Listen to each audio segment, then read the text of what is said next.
Assalamualaikum warahmatullahi wabarakatuh. Di sini Bu Eka akan menjelaskan mengenai tugas praktik moco endah atau membaca indah geguritan. Jadi untuk materi praktik bab pertama geguritan, selain nanti ada ulangan harian, kita juga akan mengadakan ujian praktik membaca indah geguritan. Bu Eka jelaskan satu persatu ya. Ada beberapa tahap yang harus kalian lakukan.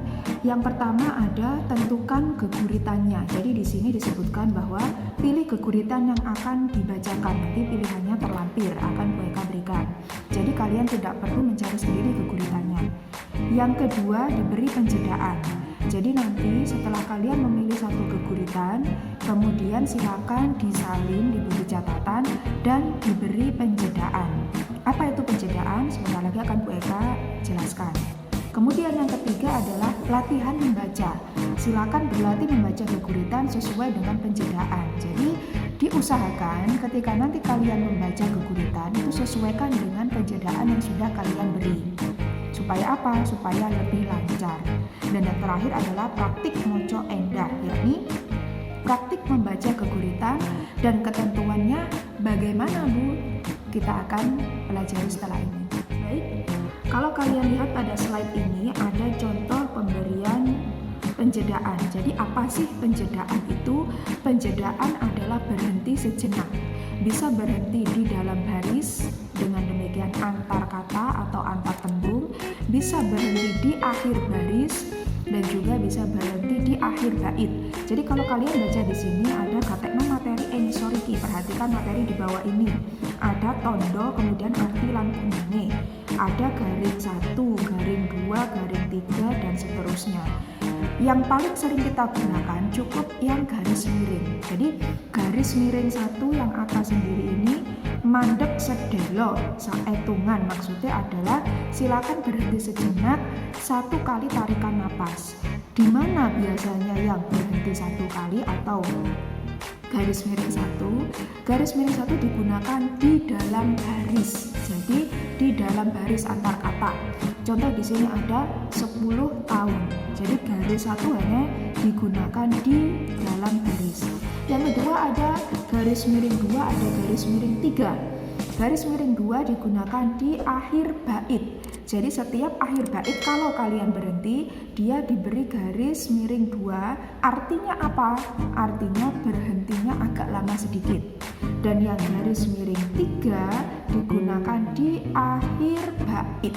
Jadi garis miring 1 di dalam baris, garis miring 2 di akhir baris, dan garis miring 3 di akhir bait. Jadi kalau ada garis miring 3 kalian berhentinya juga agak lama. Bisa juga garis miring 3 ada di akhir judul. Antara judul dengan isi berarti berhentinya agak lama. Jangan setelah judul langsung dibaca atau setelah judul langsung menuju isi. Selanjutnya adalah aspek penilaian. Jadi di sini ada 4 yang perlu ditekankan untuk aspek penilaian. Yang pertama ada intonasi. Apa sih intonasi itu? Intonasi adalah irama.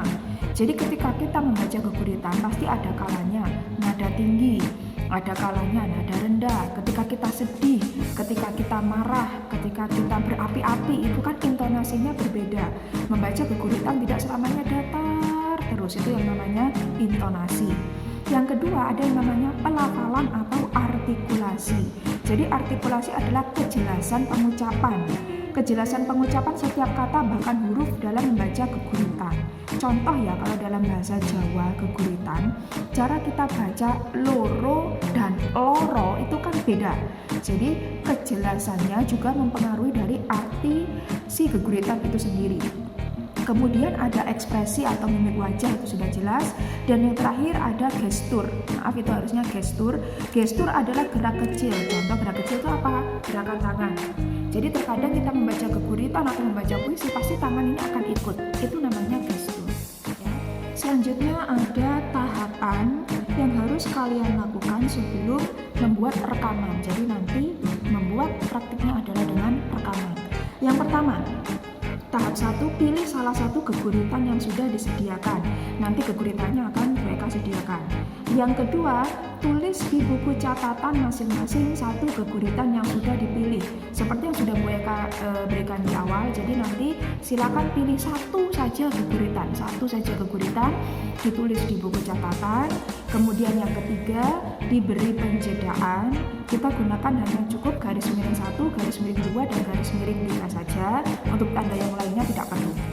Oke, kemudian yang keempat, foto hasil pemberian penjedaan ya. Jadi difoto dulu hasilnya yang kalian beri penjedaan, kemudian buat rekaman moco indah geguritan. Jadi nanti ada cara membuat rekaman. Di sini ada ketentuan rekaman moco endah geguritan. Jadi nanti rekaman, dan rekamannya ini berupa video, bukan rekam suara saja. Jadi otomatis harus terlihat wajahnya. Di sini kita lihat ketentuan rekamannya adalah durasi maksimal 2 menit. Jadi ketika kalian membacakan geguritan itu durasi maksimalnya 2 menit. Tidak boleh lebih. Bu, kalau kurang otomatis tidak apa-apa, hanya maksimalnya 2 menit. Alat merekam bebas, boleh pakai HP atau misalnya kalian punya kamera juga silakan. Kemudian rekaman tidak boleh diedit dengan aplikasi apapun. Hanya boleh ditambah opening atau closing. Maksudnya begini, ketika kalian nanti membacakan geguritan, itu sudah 1 kali take, 1 kali rekam. Tidak usah diedit, hanya boleh diedit kalau diberi pembukaan. Pembukaan contohnya apa? Diberi nama, kelas, dan nomor presensi.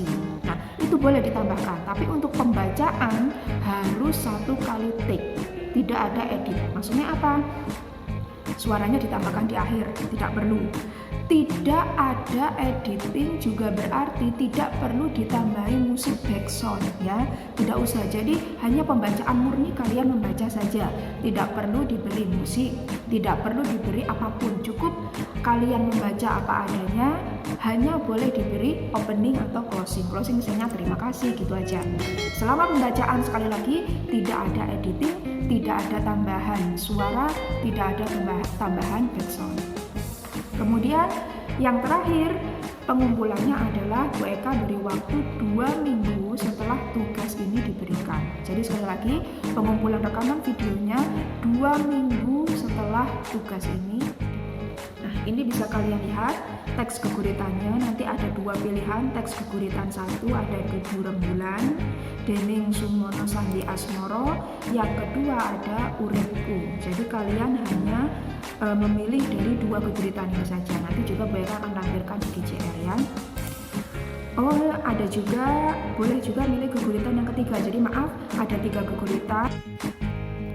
Jadi sekali lagi, kalian hanya memilih 1 di antara 3 teks geguritan yang sudah disediakan, dan nanti pun akan Bu Eka lampirkan di GCR masing-masing. Pilih 1 geguritan, setelah itu ikuti langkah-langkah yang sudah dijelaskan dari awal. Baik, sekian dulu penjelasan untuk praktik moco endah geguritan, dan nanti pun PPT ini bisa dibaca di GCR masing-masing. Terima kasih. Assalamualaikum.